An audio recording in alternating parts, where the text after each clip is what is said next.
Hello everyone, आज की इस वीडियो में हम लोग बात करेंगे ऑपरेटर के बारे में। ऑपरेटर क्या होता है, कैसे काम होता है ऑपरेटर में, और देखेंगे कुछ एग्जांपल और हम समझेंगे ऑपरेटर के बारे में।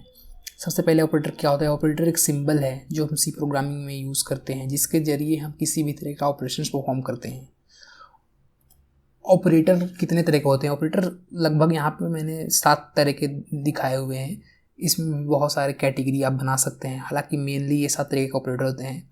पहला है अर्थमेटिक ऑपरेटर, दूसरा है रिलेशनल ऑपरेटर, तीसरा है लॉजिकल ऑपरेटर, चौथा है बिटवाइज ऑपरेटर, पांचवा है इंक्रीमेंट डिक्रीमेंट ऑपरेटर, छठा है असाइनमेंट ऑपरेटर, सातवां है साइज ऑफ ऑपरेटर। ये 7 तरह के मेनली ऑपरेटर होते हैं। तो एक एक करके हम देखते हैं। पहला है अर्थमेटिक ऑपरेटर। अर्थमेटिक ऑपरेटर क्या होता है? अर्थमेटिक ऑपरेटर एक बेसिक मैथमेटिक्स के जैसा ऑपरेटर होता है।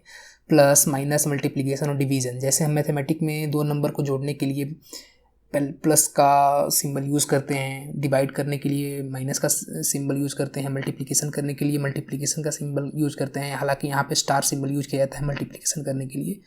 डिवाइड करने के लिए स्लैश सिंबल यूज़ किया जाता है। आमतौर पे ये मैथमेटिक्स में भी हम ऐसे देखते हैं। ये कुछ ऑपरेटर के एग्जांपल जो है अर्थमेटिक ऑपरेटर। ये होता है एक तरीके का बाइनरी ऑपरेटर। इसे काम करने के लिए 2 ऑपरेंड्स की ज़रूरत पड़ती है। यानी जब हम जब हम कोई ऑपरेशन परफॉर्म करना चाहते हैं अर्थमेटिक ऑपरेटर के जरिए, तो उसमें 2 ऑपरेटर होने चाहिए। पहला है और दूसरा, दोनों के बीच में कोई ना कोई ऑपरेशन परफॉर्म होगा। तो आइए हम देख लेते हैं सबसे पहले एक एग्जांपल। यहाँ पे है सबसे पहले ए और बी, 2 वेरिएबल हैं। इनके बीच में ऑपरेशन परफॉर्म करने के लिए हमें ऑपरेटर का इस्तेमाल करना पड़ता है। जैसे फॉर एग्जांपल यहाँ पे हमें एडिशन परफॉर्म करना है, तो हमें एक सिंबल की ज़रूरत पड़ेगी जो कि है प्लस, यानी ए प्लस बी। ये जो ऑपरेटर है प्लस, ये 2 ऑपरेंड्स लेता है। ए और बी यहाँ पे ऑपरेंड्स है, प्लस एक ऑपरेटर है, और दोनों ऑपरेंड्स के बीच कैलकुलेशन परफॉर्म करता है और रिजल्ट असाइन कर देता है। तो आइए इस प्रोग्राम को हम रन करके देखते हैं। जैसे ही हमने इस प्रोग्राम को रन किया तो हमें देख सकते हैं कि ये 5 यहाँ पे रिजल्ट आ गया। उसी तरीके से माइनस होता है, उसी तरीके से मल्टीप्लिकेशन होता है। यहाँ पे ये उसी तरीके से डिवाइड होता है। अब डिवाइड की प्रैक्टिस आप करके देखिए। मैंने ये 3 चीज़ों को आपको बता दिया है। दूसरा होता है आपका रिलेशनल ऑपरेटर। रिलेशनल ऑपरेटर क्या होता है? ये हमेशा ट्रू और फॉल्स में रिजल्ट देता है। फॉर एग्जांपल, क्या एक नंबर दूसरे नंबर के बराबर है? क्या एक नंबर दूसरे नंबर से बड़ा है? क्या एक नंबर दूसरे नंबर से छोटा है? यानी कभी कभी हम प्रोग्राम में ऐसी ज़रूरत हो जाती है, जैसे हमें चेक करना पड़ता है क्या ये चीज़ से बड़ा है, ये चीज़ के छोटा है, या और बहुत सारी चीज़ें हमें चेक करनी पड़ती हैं। तो वैसे में हमें यूज़ करना होता है रिलेशनल ऑपरेटर। रिलेशनल ऑपरेटर हमेशा या तो ट्रू देता है या फॉल्स देता है। फॉर एग्जांपल, क्या 5 बराबर है 3 के? ऑब्वियसली नहीं है, हम भी जानते हैं ये बात। तो इसीलिए ये रिजल्ट देता है 0। 0 का मतलब होता है false. Every non zero number is true. कोई भी नंबर 0 नहीं होना चाहिए, या वो नेगेटिव हो या पॉजिटिव है, वो माना जाता है ट्रू सी प्रोग्रामिंग में, और 0 को माना जाता है फॉल्स। लेकिन रिलेशनल ऑपरेटर या तो 0 देता है या 1 देता है। यानी 0 अगर रिजल्ट देता है तो वो माना जाता है कि वो फॉल्स है, यानी वो कंडीशन सेटिस्फाई नहीं हो रहा है, वो ऑपरेशन सही नहीं है। इसीलिए यहाँ पे 5 equal equal through equal equal, ये एक ऑपरेटर है जो इक्वलिटी चेक करने के लिए किया जाता है। यानी एक नंबर दूसरे नंबर को इक्वल है या नहीं है, ये इक्वलिटी चेक करने के लिए हम इक्वल इक्वल यूज़ करते हैं। उसी तरीके से greater than, less than, not equal, यानी क्या ये नंबर इस नंबर के बराबर नहीं है। जब हम ये नॉट इक्वल ऑपरेटर लगाते हैं तो इसका मतलब होता है क्या एक नंबर दूसरे नंबर के बराबर नहीं है। ये भी इक्वलिटी चेक करने का एक तरीका है, इसका नाम है नॉट इक्वल। यानी जब ये रिजल्ट नॉट इक्वल होगा, यानी ये वैल्यू नॉट इक्वल होगा, तो ये रिजल्ट देता है ट्रू, यानी 1। तो ये बिल्कुल यहाँ पे जो एक्सप्रेशन लिखा हुआ है 5 नॉट इक्वल ट्रू, यानी इसका मतलब बिल्कुल सही है। 5 3 के बराबर हो ही नहीं सकता, और नहीं है मैथमेटिक्स के हिसाब से और किसी भी हिसाब से नहीं। इसी तरीके से है greater than equal to, less than equal to. तो सबसे पहले हम इसका एग्जाम्पल देख लेते हैं। फॉर एग्जाम्पल, यहाँ पे ये है 2 वेरिएबल। अब हम रिलेशनल ऑपरेटर का एग्जांपल देखने के लिए इफ़ का यूज़ करेंगे। हालांकि इफ़ आगे हम पढ़ेंगे आगे के वीडियोस में। सबसे पहले हम देख लेते हैं इफ़ का एग्जांपल, यानी ए ग्रेटर देन बी। ये जो हमने यहाँ पे एक्सप्रेशन लिखा है ग्रेटर देन बी, ये फॉल्स है। क्यों फॉल्स है? क्योंकि जो ए है उसमें 1 रखा हुआ है और बी में 4 है। अब जो 1 है वो तो 4 से बड़ा है नहीं, तो हम यहाँ पे एक मैसेज देते हैं नो। इफ एल्स के बारे में हम और डिटेल में जानेंगे। यहाँ पे मैसेज चेंज करते हैं यस, और सेम मैसेज यहाँ पे भी देते हैं।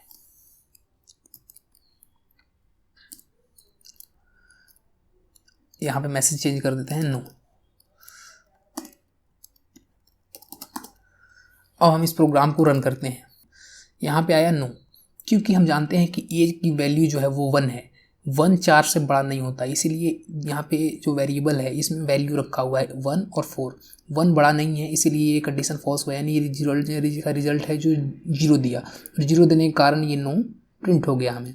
उसी तरीके से होता है greater than equal to, equal equal, less than equal to, not equal to. तो मैं एक और एग्जांपल आपको दिखा दे रहा हूँ। और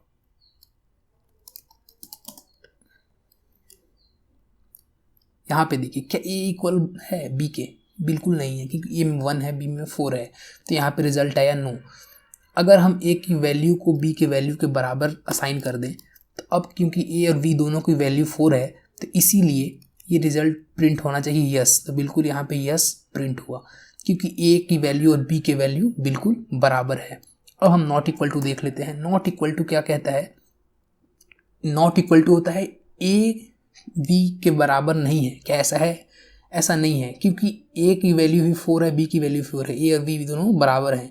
इसीलिए यहाँ पे क्या प्रिंट होना होगा, आप थोड़ा सा सोचिए। यहाँ पे प्रिंट होगा नो। ऐसा क्यों? ऐसा इसलिए कि ए की वैल्यू और बी की वैल्यू बराबर है, और ये चेक करता है कि क्या ए बराबर नहीं है बी के। ऐसा नहीं है, ए बराबर है, इसीलिए यहाँ पे ये प्रिंट हो रहा है नो। अगर ए बी के बराबर नहीं होता तब ये रिजल्ट देता है ट्रू, यानी 1।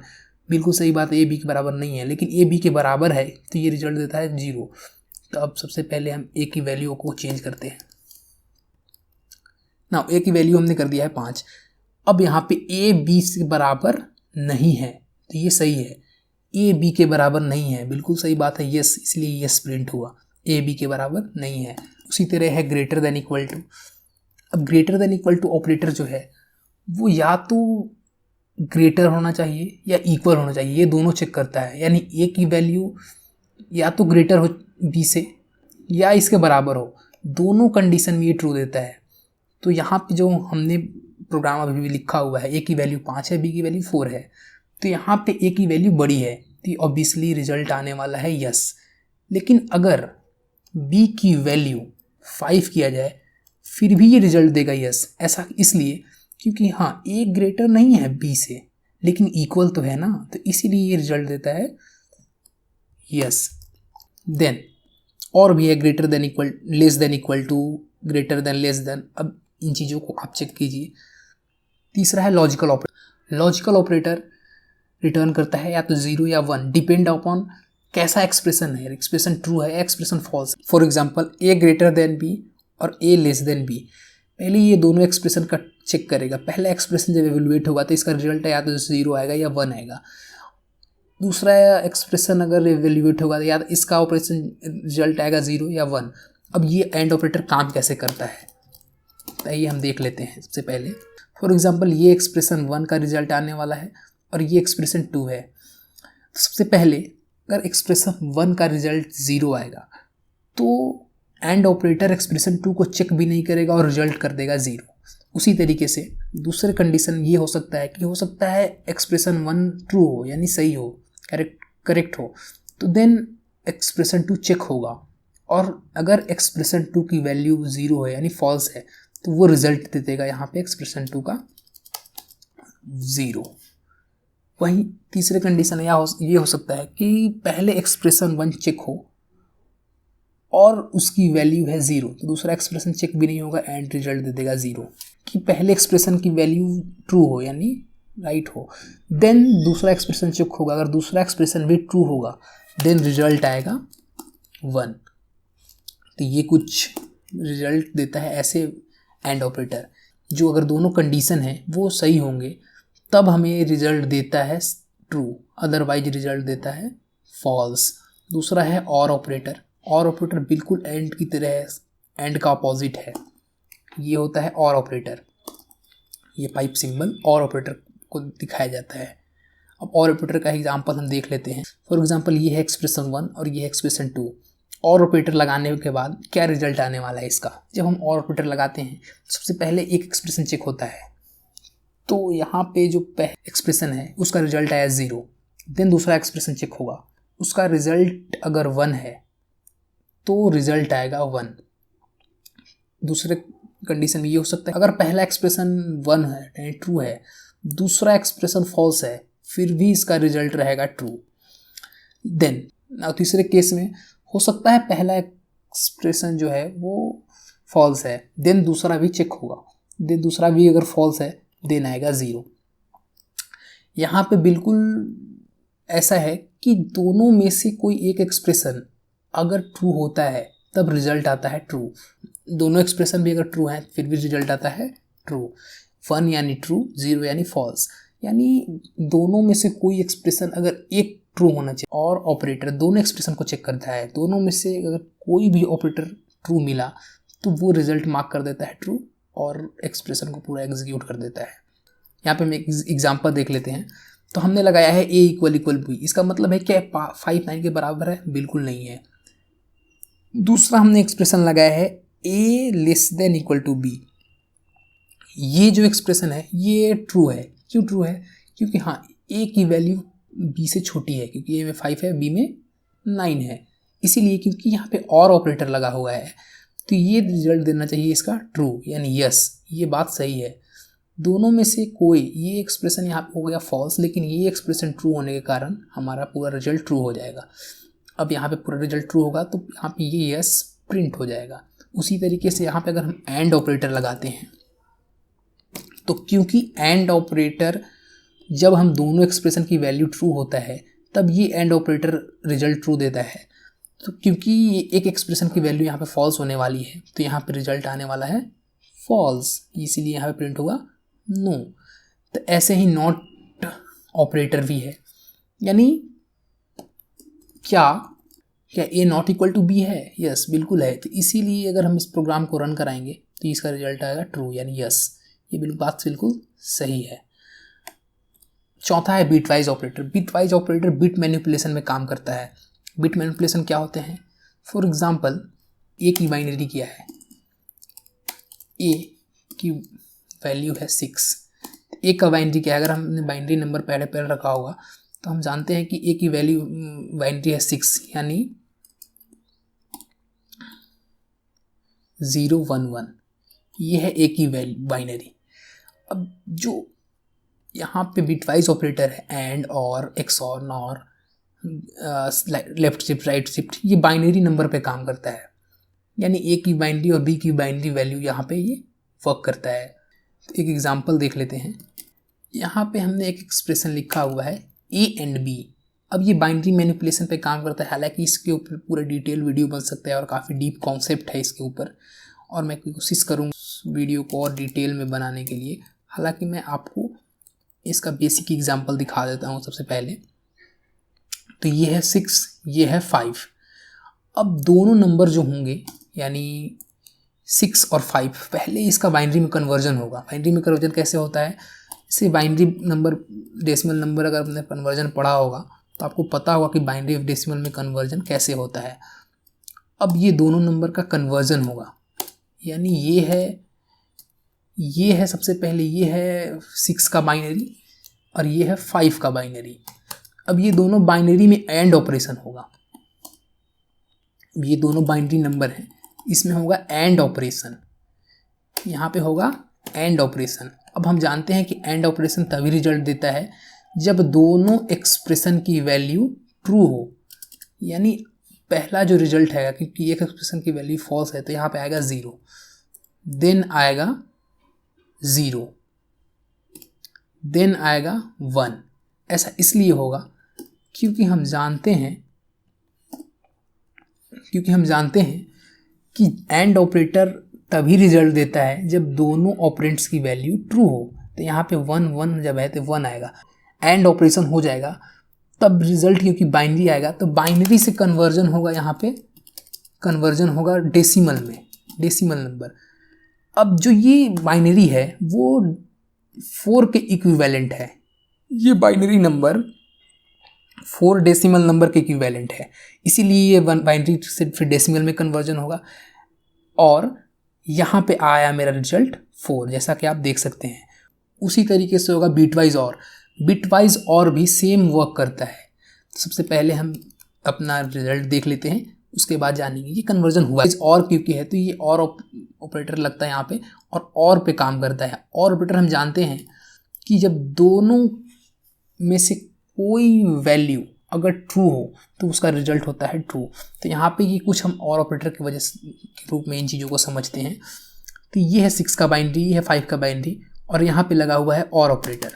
और ऑपरेटर में ये एवोल्यूशन हो रहा है क्योंकि यहाँ पे दोनों में से कोई भी ऑपरेंड्स में अगर 1 है तो रिजल्ट आने वाला है 1। तो यहाँ आएगा 1। देन यहाँ पे भी 1 है तो यहाँ भी आएगा 1, और यहाँ पे भी 1 है, दोनों 1 है तो यहाँ पे ऑब्वियसली आएंगे 1। तो अब यहाँ पे तीनों 1 है। अगर तीनों 1 को हम डेसिमल इक्विवेलेंट नंबर में देखें तो यहाँ पे आते हैं 7 क्यों? 1 2 4 ये होता है यहाँ पे 1, यहाँ पे होता है 2, यहाँ पे होता है 4। ये अगर बाइनरी टू डेसिमल कन्वर्जन आपने अगर नहीं सीखा है तो आप पहले उससे अच्छी तरीके से सीख लें। लेकिन ये जो ऐसे अगर हम बाइनरी में 1 1 1 लिखते हैं तो इसका मतलब है 7, यानी ये 4 के इक्वल होता है, ये बिट होता है 2 के इक्वल, तो 4 और 2 6, और ये होता है 1, तो 4 और 2 6 और 1 7। तो यहाँ पे रिजल्ट आ गया 7। उसी तरीके से होता है XOR operator, NOR operator, left shift operator, right shift operator, ये सारे ऑपरेटर होते हैं। अगर और डिटेल में बिटवाइज ऑपरेटर पढ़ना है तो मैं एक सेपरेट वीडियो बनाऊंगा जिसमें डिटेल ऑपरेटर के बारे में, बिटवाइज ऑपरेटर के बारे में बताऊंगा। देन है increment decrement operator. Increment decrement operator किसी भी ऑपरेंट की वैल्यू को या तो 1 से इंक्रीमेंट कर सकता है या 1 से डिक्रीमेंट कर सकता है। अभी हम सबसे पहले अपने प्रोग्राम में ही देख लेते हैं इंक्रीमेंट डिक्रीमेंट। तो सबसे पहले हम ए को इंक्रीमेंट करते हैं, A++। अब यहाँ पे क्या होगा, क्योंकि ए की वैल्यू 6 है तो इसमें इंक्रीमेंट होगा।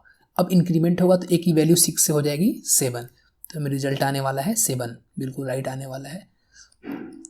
उसी तरीके का होता है डिक्रीमेंट ऑपरेटर।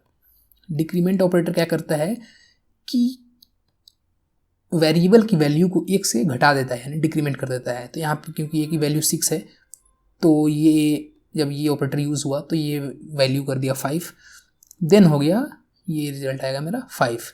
उसी तरीके से हम इंक्रीमेंट डिक्रीमेंट को ऐसे भी लिख सकते हैं A++A अब -A। तो ये क्या अंतर होता है, ये ++A और ये ++ में और A - में, ये अंतर ये होता है कि जब हम ऐसे लिखते हैं तो सबसे पहले वेरिएबल की वैल्यू इंक्रीमेंट होता है, देन होता है असाइन। यानी जब हम C = A++A और E A++ अगर हम लिखते हैं तो ये दोनों एक्सप्रेशन में थोड़ा अंतर है असाइनमेंट ऑपरेटर में। जब हम ++A लिखते हैं तो सबसे पहली A की वैल्यू इंक्रीमेंट होगी, देन असाइन होगा। लेकिन जब हम A++ लिखते हैं सबसे पहले A की जो वैल्यू है वो असाइन होगी, देन इंक्रीमेंट होगा। अब इसे हम प्रिंट करके दिखाएंगे, लेकिन इसे हम कहते हैं प्री इंक्रीमेंट और पोस्ट इंक्रीमेंट। इसे क्या कहा जाता है, इसे कहा जाता है pre increment. Pre increment operator कहा जाता है, और इसे कहा जाता है पोस्ट इंक्रीमेंट। इसे कहा जाता है पोस्ट इंक्रीमेंट ऑपरेटर। अब हम दिखाते हैं सबसे पहले वेरिएबल की वैल्यू को प्रिंट करा के। यानी यहाँ पे है C, यहाँ पे है D, यहाँ पे है E और यहाँ पे है F। तो हमने सारे वेरिएबल की वैल्यू को प्रिंट करा दिया है। अब हम अपने प्रोग्राम को रन करा कर देखते हैं। तो यहाँ पे है 7 6 6 7। हालांकि ये चारों का जो रिजल्ट है वो आया है, लेकिन थोड़ा समझने की कोशिश कीजिए। ए की वैल्यू यहाँ पे है 6, तो ये हम सारे ऑपरेशन ए पे ही कर रहे हैं। जब ++A हम लिखते हैं तो क्योंकि सबसे पहले ए की वैल्यू इंक्रीमेंट देन सी में असाइन होगी, तो यहाँ पे जो ए की वैल्यू 6 है तो इसमें इंक्रीमेंट हुआ 1 का और सी में असाइन हुआ, तो एक यहाँ पे रिजल्ट प्रिंट हुआ 7, जैसा कि आप देख सकते हैं। देन सेकंड एक्सप्रेशन में यहाँ पे सेम काम हुआ, क्योंकि ए की वैल्यू जब यहाँ पे इंक्रीमेंट हुआ तो ये हो गया था 7। अब माइनस माइनस ए लिखने से हुआ कि जब 7 आ गया है ए की वैल्यू चेंज होकर 7 हो गई है। अब माइनस माइनस लिखने से ए की वैल्यू दोबारा से 6 हो जाएगी, तो यहाँ पे ए की वैल्यू 6 प्रिंट हो गई, ए की वैल्यू 6 हो जाएगी, तो ए की वैल्यू प्रिंट हो गई। अब यहाँ पे हम पोस्ट इंक्रीमेंट देखते हैं। पोस्ट इंक्रीमेंट क्या करता है कि सबसे पहले असाइनमेंट ऑपरेटर इसमें चलता है। असाइनमेंट ऑपरेटर चलने से मतलब क्या होगा कि जो ए वेरिएबल की वैल्यू है वो ई में असाइन हो जाएगी। तो जब ए वेरिएबल की वैल्यू ई में असाइन होगी, तो क्योंकि हमने ए को डिक्रीमेंट किया था और ए की वैल्यू हो गई थी 6, तो उसी कारण ए हमें 6 प्रिंट हुआ। देन ये इंक्रीमेंट हो गया होगा। जब ये वैल्यू इंक्रीमेंट होगी तो इंक्रीमेंट के बाद दोबारा अब ये वैल्यू असाइन नहीं होगी, इसीलिए ये ए की वैल्यू यहाँ पे 7 हो गई होगी।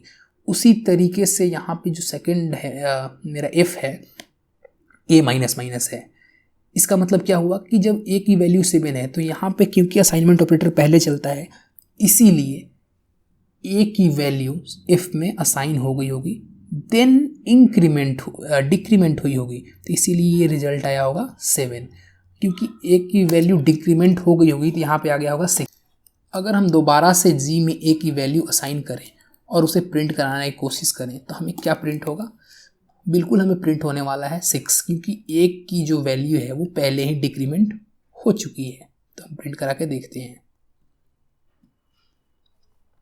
बिल्कुल यहाँ पे जो ये 6 आया वो जी में आया, क्योंकि ए की वैल्यू पहले डिक्रीमेंट हो चुकी है।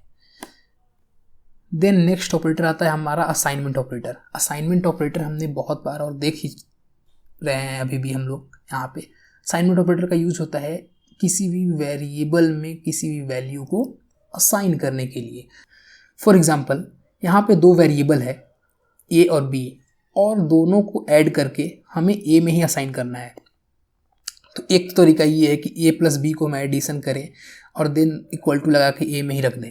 दूसरा शॉर्ट हैंड कहते हैं इसको, a plus equal to b. ये बिल्कुल ये एक्सप्रेशन के जैसे हैं। जैसे a equal to a plus b काम करेगा, वैसे ही a plus equal to b work करेगा। दोनों बोथ यानी सिमिलर काम करेंगे। Same as a minus equal to b, यानी 2 वेरिएबल है ए और बी, और हमें ए में ए माइनस बी का रिजल्ट रखना है। तो एक तरीका ये है कि ए माइनस बी पहले कैलकुलेट करें और देन इसमें ए में असाइन कर दें। सेम एज शॉर्ट हैंड इसका है ए माइनस इक्वल टू बी। ये शॉर्ट हैंड कहते हैं। ये भी काफ़ी कमाल चीज़ है। जो अब हम प्रोग्रामिंग करते हैं तो हम ये ऑपरेटर काफ़ी इस्तेमाल में लेते हैं। तो हम सबसे पहले देख लेते हैं एक एग्जाम्पल।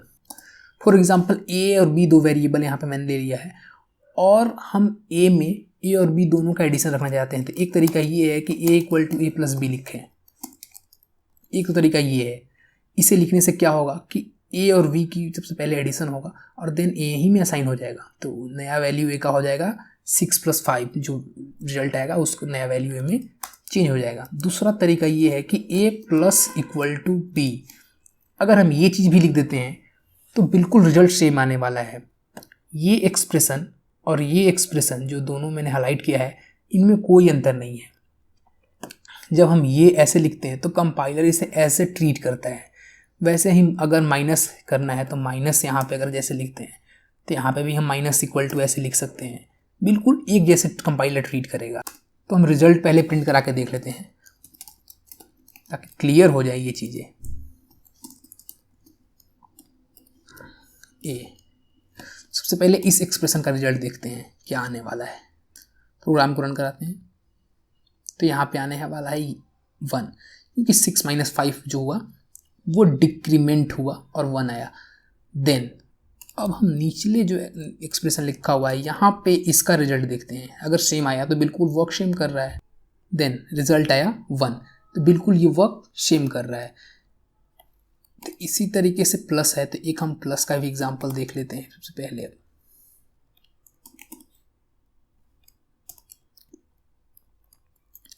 प्रोग्राम को रन कराते हैं। यहाँ पे आया 11, 6 + 5 11।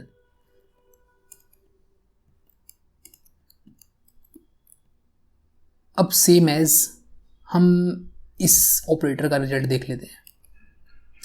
बिल्कुल ये बिल्कुल सेम है 11।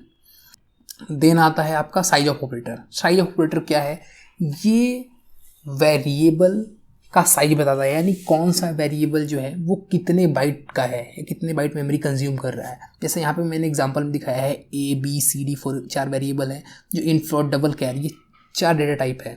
अलग अलग डेटा टाइप हम जानते हैं कि अलग अलग मेमोरी कंज्यूम करते हैं, अलग अलग बिट्स ऑफ मेमोरी कंज्यूम करते हैं। तो एक एग्जाम्पल हम देख लेते हैं सबसे पहले साइज ऑफ का। तो हम यहाँ पे लगाते हैं साइज ऑफ ऑपरेटर और उसमें लिखते हैं वेरिएबल का नाम। ये करता क्या है, डेटा टाइप चेक करता है कि ए है वो किस डेटा टाइप का है और वो जिस डेटा टाइप का है वो कितना बाइट मेमोरी लेता है। तो हम इस प्रोग्राम को रन करते हैं और देखते हैं। तो ये हुआ है 4, क्योंकि इंट जो है यहाँ पे वो 4 बाइट मेमोरी लेता है और ए वेरिएबल इंट टाइप का है, तो इसीलिए यहाँ पे रिजल्ट आया 4। अगर हम यहाँ पे डबल लिख दें तो क्योंकि ये 8 बाइट मेमोरी लेता है तो यहाँ पे रिजल्ट आने वाला है 8। उसी तरीके से अगर हम कैर लिख दें, क्योंकि ये 1 बाइट मेमोरी लेता है तो यहाँ पे रिजल्ट आने वाला है 1। तो ये हैं कुछ ऑपरेटर्स जो हमने आज डिस्कस किए इस वीडियो में। अगर वीडियो अच्छा लगा हो तो वीडियो को लाइक कीजिएगा और थैंक यू फॉर वॉचिंग।